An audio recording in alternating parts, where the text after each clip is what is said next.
আসসালামু আলাইকুম। দেখেন ভাগ্নে আমার কি পরিমাণ রাগ হয়েছে, অনেক পরিমাণ রাগ হয়েছে। এজন্য মাটিতে গড়াগড়ি খাচ্ছে, ওর মামা নিয়ে যাচ্ছে বাইরে।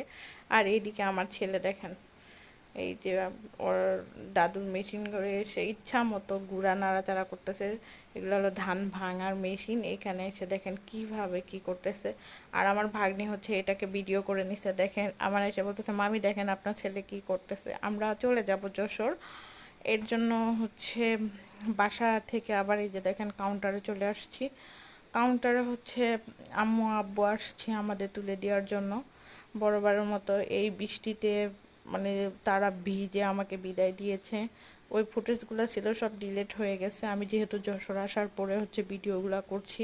এটা হচ্ছে বাসের মধ্যে আমাদের বাস ছেড়ে দিয়েছে।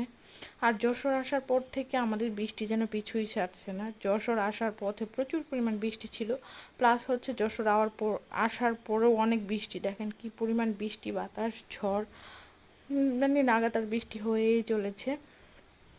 অনেক আবহাওয়াটা অনেক ঠান্ডা ঠান্ডা, ভালোই লাগে। যাই হোক, ফাইনালি আমরা যশোর চলে আসছি। আবার কবে যাব, আবার কবে জামালপুর যাব বলা যায় না।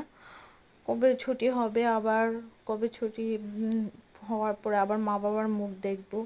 আবার হচ্ছে তো হাতার দাদি বাড়ি বেড়াতে যাবে, তখন আবার আপনাদের সাথে ব্লগ শেয়ার করব।